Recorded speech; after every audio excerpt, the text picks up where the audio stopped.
Siege here, and today I want to ask you, who do you believe would win in a fight between the operator and the drifter? Now, I realize this question might be off-putting, and some will argue it's just not possible, but there's been a development in the lore that I just have to discuss with you all, dealing directly with this concept. Of course, I would argue it's a thought that's been brewing for a while. We just never really considered the possibility of it. Until now. Let me read you what Roethe says on the matter, and then we'll discuss the implications as well as perhaps aspects of this that are already beginning to show themselves. Now, I'll be the first to admit, trusting one of our newest proto-frames isn't perhaps the best thing to do. However, after reading through much of his overall dialogue, I've come to very much appreciate what I believe is Roethe's best trait. He fully understands your and everyone's opinion of him. After all, he's a devil now, at least that's how he's perceived, and even though it's not something he ever wanted and is still quite cross with Albrecht for doing, he knows you won't believe him anyhow. Because not only does he bear the look of the face of evil for so many, he's also orokin, which in turn makes him most likely guilty of the distaste the vast majority of those he comes into contact with exhibit. And in this, he's free. He doesn't have to be anything for anyone. There's no social world left for him, at least in his perspective, something he even alludes to when talking to the Drifter, that this is probably the most actual attention anyone has paid him in what could be centuries. But because of that, he really doesn't have a reason to lie to us, and for that reason, not to mention a lot of what he says makes sense, well, I think we should consider what he's saying. He tells us, "Riddle me this, Usurper. If it came to it, do you think you could best your Tenno counterpart in a fight to the death?" I'm not attempting to be crass. I'm being quite serious, you realize. This is purely pragmatic conversation. Because I'm not sure if you've noticed, but the Lotus is not only a sentient, one responsible for putting Lua in the void, I might add, but she also has quantifiably lost control of her circuitry. I am not unsympathetic. I understand what that is like. You owe her a great deal. I'm not telling you to kill her. I'm telling you to stop allowing her to influence those around you. How many months did she spend standing on the edge of a cliff, holding an antiquated pager, humming to herself, staring off into the void? Did you not think she might jump? And now she is just looming in the darkness, sending your child deeper and deeper into their memories. For what? A way home simply because Albrecht snapped his fingers and whispered the magic word? Don't you find it suspicious? Don't you find it dangerous? It's a trap. She is being manipulated, either by Albrecht or this so-called Indifference. She is a broken program. Her precepts are malfunctioning. I do not think she means you harm. I think she's merely being used. But when the time comes, you may need to defend yourself, or you may need to put them down. And while it is hopefully likely that you will see the sense in avoiding some sort of second round of the Lotus becoming problematic, her feral child army will not. So I will ask again, who do you think would win if the terrible day came and you had to fight with all your resources, you and all you have, against all the Tenno and the Lotus? So aside from the Lotus's odd behavior since the New War and its implications, because that in itself is an entirely different discussion, I've long theorized the idea of what I consider dark Tenno, operators that had just lost all aspects of the innocence that allowed them to stay in the light after having been manipulated to operate in the dark so frequently for so long. But I never considered it might be our own, and that further, that they might not be alone. Perhaps the most troubling part of Roethe's line of questioning and corresponding theory crafting, a man of my own tastes, I must say, is that this is something I began noticing a bit myself even before this. You see, in much of the dialogue we find within the KIM, when others speak to the Drifter in regards to the actions the Tenno were responsible for, They're very quick to distance themselves, making sure that whoever they're conversing with knows it wasn't them who did all those things, and while they are still quick to defend the kids' deeds as necessary, I wonder if that will always be the case. Weaver really began to confirm the idea that these children, whether under influence or not, are guilty of some terrible, terrible behavior. From initially killing their parents on the Zariman, to the injuries sustained by the first crew to discover them from the void. Then there's Margulis and her unfortunate injury, to what we are specifically shown in the old piece, where, like it or not, the Tenno lays waste to what's essentially an orokin school, all the while not really considering the allegiances of any they are executing in the process. And then, of course, we have the extinction of the orokin way of life through the destruction of the Seven, and all of this coming before they're even awoken in the current time. And then think about all they've done since. The Drifter, in contrast, is relatively new to hostile negotiations. Although no one can argue their body count is growing, and further, one has to admit they do what they've done for the same reason, a belief that it's just. But what if at some point the ideas of both the operator and the Drifter, of what's righteous, don't mesh? A while ago I postulated the idea that the operators would not always be a part of the game, and while I know many were against this, I personally can't shake the feeling that with the man on the wall constantly telling them that they owe him, as well as the Lotus saying flat out that the Indifference wants to take them, in conjunction with how it seems to have the ability to take control of the operator whenever it deems necessary, and hey kiddo, what took you so long? Now in how Nessie describes it in Weaver, that it's very likely any free will the operator has is being given or granted. And with that, one has to wonder for how much longer. It's a reality that, unfortunately, to ignore is to just be willfully hopeful. And I would wager Roethe would argue ignorant to the evidence that's staring everyone in the face. Something he appears to be saying exists in the same way with the Lotus. That we all know something is off, and it really is only a matter of time before whatever reality actually exists underneath the facade she's currently portraying to justify whatever end she, Albrecht, or worse, are pushing us towards. And in that same concept, should we find that the Drifter is the only force that stands against them, who do you think will win? I would argue they're collecting armies of their own without even knowing it. And it's something Roethe agrees with in the relationships the Drifter is beginning to cultivate with all of the different proto-frames.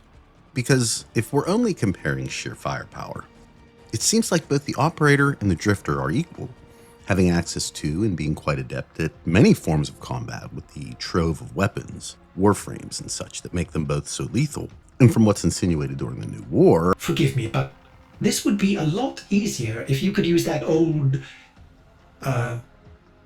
Tenno magic. How did you lose it? I didn't. More like, I don't have it yet. I would even argue it makes the experience of the Tenno, all the training and fighting they endured in the past, null due to the Drifter appearing to take on much of what the operator already knew when they were connected. Maybe even all of it, given that they seem to have the operator's memories too, even though they can differentiate between their own and the kids. So assuming that we're in reality looking at a standstill force-wise, as well as what I would have to believe are Drifter characters for every operator in the game, I postulate that what is found in Tau in the present day will be the small stone that begins an avalanche within the narrative, either way you feel on the matter. Unfortunately, from my perspective, I don't see the Drifter winning this battle because I've come to find they just don't seem to have the mentality for it.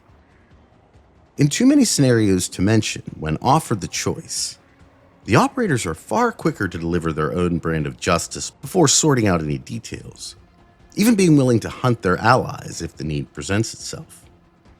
The Drifter appears to be not as quick to final judgment, and while you can argue the right and wrong of each decision, it's this willingness for a second chance the Drifter appears to build their entire character upon.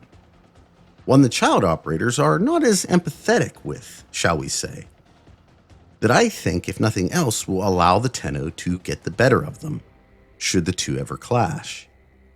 that even if they are able to down the operator and have them in a position where they can end the fight, that they will instead use restraint and thus, most likely, eventually lose the war. Understand the children, and they were only children in mind, regardless how long they've existed, were conscripted into war for the orokin. Interestingly enough, Roethe actually speaks on this very matter, saying, "The Tenno are wonderfully and beautifully human, like everyone else.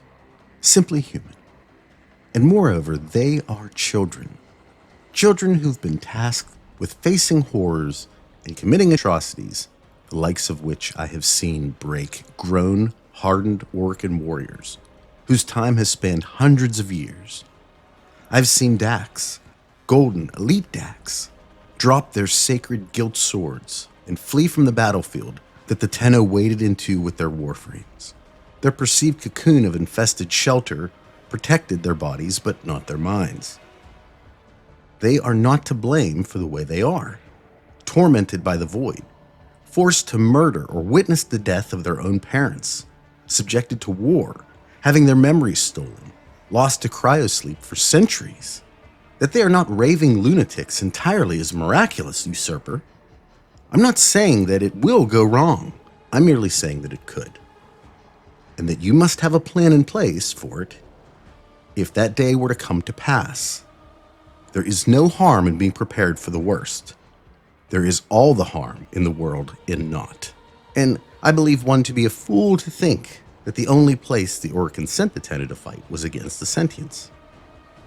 Sure, they fought them too, but super soldiers not only get any job done quicker, they almost always guarantee success and risk no friendly casualties or lost manpower, let's say. So they were most assuredly utilized for all kinds of situations during the Old War, not just those pertaining to the sentients, and because of this, they're little more than machines themselves, with only the last few years of their existence actually having really any say in who they are or who they ally with, and even then, most of their interactions to this day are still controlled by the Lotus.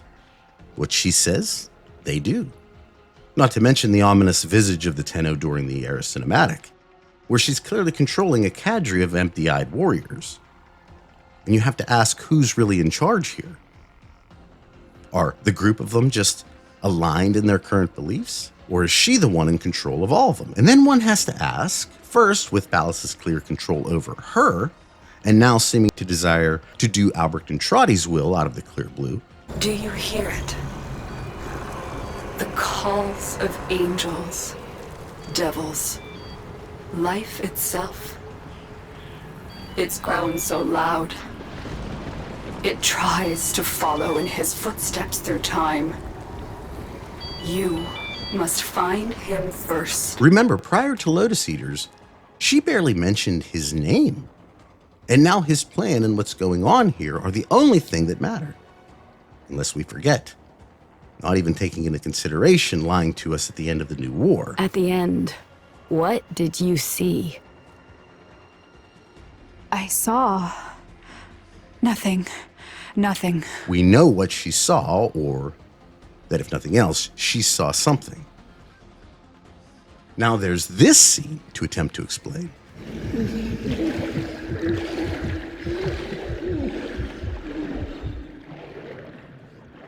Not yet.